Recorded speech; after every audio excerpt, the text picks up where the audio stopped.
Oh, yes.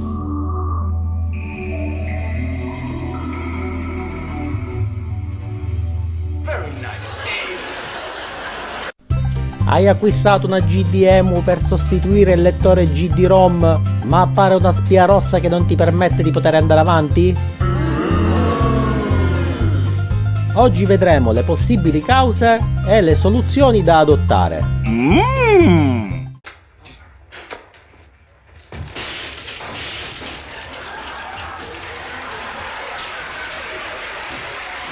L'alimentazione potrebbe essere una delle possibili cause. Fortunatamente ho un altro alimentatore in casa e provo a cambiarlo. Wow.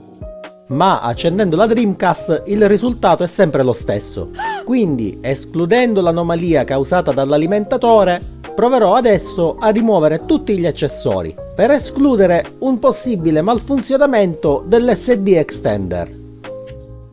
Quindi a questo punto rimetto nuovamente l'alimentatore europeo, collego l'SD direttamente alla GDEMU e riavvio la Dreamcast. Ma all'accensione il risultato è sempre lo stesso. Faccio un nuovo test, sempre escludendo gli accessori e cambiando nuovamente l'alimentazione. A volte ripetere i test, pur sembrando estremamente noioso, permette di capire se l'errore è dovuto allo stesso dispositivo, in questo caso la GDEMU, oppure ad uno degli accessori collegati. Leggendo su internet in diversi forum, molti attribuiscono il malfunzionamento alla SD.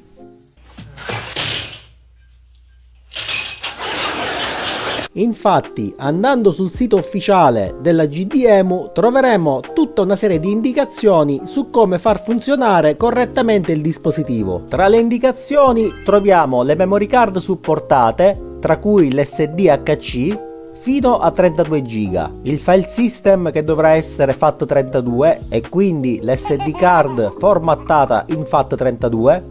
Sempre nello stesso sito fa un accenno alla possibilità di utilizzare SD card con capacità superiori, anche superiore ai 64 GB. Naturalmente non è possibile testare tutte le SD card in commercio, ma nel caso si riscontrasse un malfunzionamento come il blocco del gioco o qualsiasi anomalia in fase di caricamento, può essere utile sostituire l'SD card come indicato in questa guida. Le altre cose che ci spiega il sito sono la compatibilità con le schede via 1, anche se questo dovremmo già saperlo visto che abbiamo installato la GDEMU, anche se si trovano diverse guide dove è possibile installare GDEMU anche su schede via 0 apportando una modifica alla scheda stessa. E troveremo anche come preparare l'SD, quindi quali sono le estensioni di file compatibili come GDE oppure ISO e come preparare le cartelle, anche se ci sono dei software che permettono di rendere tutto più veloce.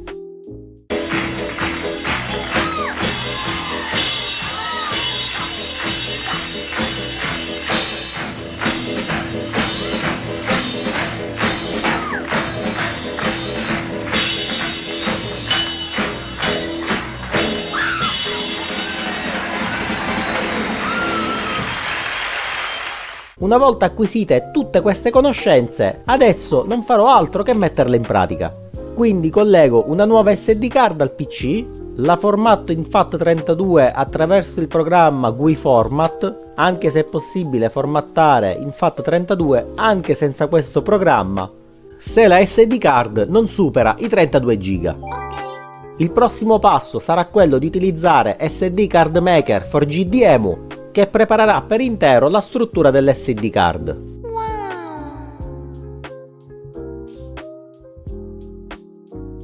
Quindi, una volta preparato tutto, reinseriamo l'SD card nella GDEMU e facciamo un nuovo test.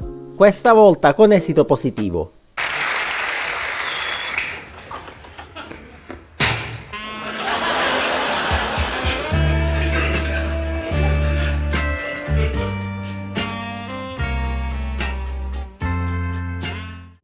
Al momento di rimontare il tutto, appare un nuovo errore probabilmente causato dall'SD extender.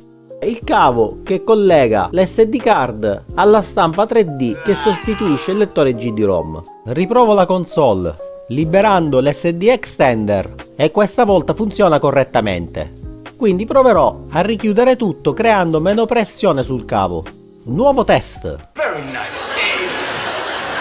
Una volta rimontato tutto, vedo che GDEMU funziona correttamente. Una volta installato GDEMU si avrà un surriscaldamento della console, soprattutto nella versione PAL. È un argomento che approfondirò in un prossimo video. Se questo contenuto ti è piaciuto, comunque lascia un like e iscriviti al canale. Ciao ed Happy Days a tutti!